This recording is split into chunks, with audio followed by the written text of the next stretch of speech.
Assalamualaikum warahmatullahi wabarakatuh. Alhamdulillah. Alhamdulillah ala hadhihi ni'mah. Alhamdulillah ala ni'matil Islam wa kafa biha min ni'mah. Wa ma bikum min ni'matin fa min Allah wa asbagha alaikum ni'amahu zahiratan wa batinah. Ashhadu an la ilaha illallah wahdahu la syarika lah. Wa ashhadu anna sayyidana wa nabiyyana Muhammadan abduhu wa rasuluhu la nabiyya wa la rasula ba'dah. Allahumma salli wa sallim ala nuril anwar wa sirril asrar wa tiryaqil aghyar wa miftahi babil yasar sayyidina wa habibina wa syafi'ina Muhammadin al-mukhtar wa alihi al-adhar wa ashabihi al-akhyar adada ni'amillahi wa ifdalih. Amma ba'd, kaum muslimin akramakumullah, dimanapun antum berada, alhamdulillah di malam-malam bulan suci Ramadan ini kita masih diberikan berjuta-juta nikmat oleh Allah Subhanahu wa taala, yang mudah-mudahan nikmat itu selalu ditambah oleh Allah Subhanahu wa taala, yang tentunya apabila kita bersyukur kepada Allah, dan mudah-mudahan Allah berikan kita kekuatan untuk bisa bersyukur kepada Allah Subhanahu wa taala, sebagaimana yang biasa kita bicarakan di malam-malam bulan Ramadan ini tentang ratib yang begitu agung dan mulia, ratib Al-Imam Al-Qutub Al-Habib Abdullah bin Alwi Al-Haddad radhiyallahu taala anhu wa ardhah. Malam hari ini kita akan sedikit berbicara tentang zikir yang ketiga. Tentunya zikir itu adalah subhanallahi wa bihamdih, subhanallahil azim. Zikir ini disebutkan di akhir kitab Sahih Al-Bukhari yang dikarang oleh Al-Imam Abu Abdullah Muhammad bin Ismail Al-Bukhari radhiyallahu an, di mana beliau meriwayatkan hadis ini melalui jalur Sayyidina Abu Hurairah radhiyallahu an, bahwasanya Rasulullah sallallahu alaihi wasallam bersabda, kalimatani khafifatan 'ala lisan, dua kalimat yang begitu ringan di lidah kita, thaqilatani fil mizan, namun keduanya begitu berat di dalam timbangannya Allah Subhanahu wa taala. Ingat, kita merasakan ringannya bacaan itu di saat kita baca. Dan harus diingat, yang mengatakan berat di dalam timbangannya Allah adalah Nabi kita Muhammad sallallahu alaihi wasallam. Kemudian Nabi juga mengatakan habibatani ilar rahman. Dua kalimat ini sangat-sangat disukai oleh Allah Subhanahu wa taala. Dan Nabi sebutkan kalimat itu adalah subhanallahi wa bihamdih, subhanallahil azim. Kalau kalimat ini begitu dicintai oleh Allah, tentu kalau kita ingin dicintai oleh Allah, sering-sering membaca dua kalimat ini. Kalau kalimat ini paling disukai oleh Allah Subhanahu wa taala, di saat kita ingin meminta hajat-hajat kita, perbanyak kalimat ini. Di saat kita ingin memohon kepada Allah, kita sering-sering ucapkan kalimat yang sangat disukai oleh Allah Subhanahu wa taala. Dan ini sangat kita butuhkan untuk timbangan kita nanti di hadapan Allah Subhanahu wa taala. Kemudian di dalam Musnad Al-Imam Ahmad ibn Hanbal radhiyallahu ta'ala anhu tertera an Rasulullah sallallahu alaihi wasallam, daripada Rasul sallallahu alaihi wasallam, lamma hadarathul wafah, ketika Nabi sallallahu alaihi wasallam akan menjumpai hari wafat beliau.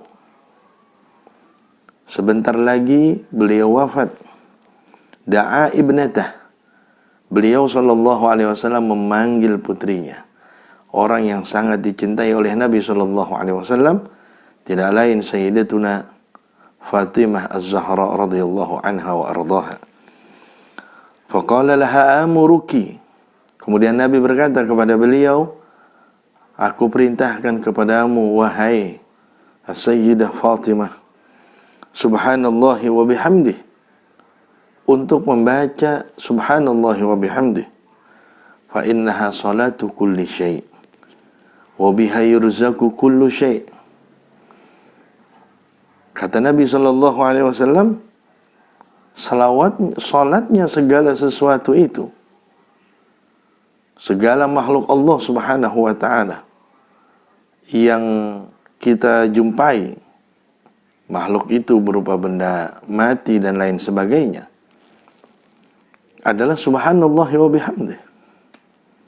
Dan sebab itu segala sesuatu itu diberikan rezeki oleh Allah Subhanahu wa taala. Dari Nabi sallallahu alaihi wasallam, tatkala beliau menjelang wafat, beliau panggil orang yang beliau paling cintai dan beliau berikan ini. Kemudian ada seseorang yang mengadu kepada Rasul sallallahu alaihi wasallam. Kemudian orang ini berkata, tawallat anni ad-dunya. Ya Rasulullah, dunia itu sudah berpaling. Jadi jangankan untuk mendatangi, dunia sudah berpaling dari dirinya. Artinya tidak lagi mau nengok dunia itu. Saking sulitnya kehidupan yang beliau lalui ini, saking sulitnya kehidupan yang beliau rasakan, sampai beliau mengatakan, tawallat anni ad-dunya. Dunia sudah berpaling ya Rasul dari saya. Wa qallat dhatu yadi. Kemudian kemampuan saya juga sudah sedikit. Sudah tidak lagi banyak kemampuan untuk berbuat mencari dunia. Apa yang dikatakan oleh Rasul sallallahu alaihi wasallam? Faqala fa aina anta min salatil malaikah wa tasbihil khalaiq. Kemana saja kamu daripada tasbihnya malaikat, daripada salatnya malaikat, dan juga tasbihnya para makhluk. Wa biha yurzakun. Sebab itu mereka diberikan rezeki oleh Allah Subhanahu wa taala. Kemudian orang itu berkata, apa itu? Salatnya malaikat dan tasbihnya para makhluk ya Rasulullah. Kemudian Rasul sallallahu alaihi wasallam mengatakan, subhanallahi wa bihamdih, subhanallahil azim. Wastaghfirillah mi'ata marratin ma baina tulu'il fajri ila an tusalliya. Baca subhanallah wa bihamdih, subhanallahil azim, dan istighfar 100 kali antara terbit fajar dan sebelum kau melaksanakan sholat subuh.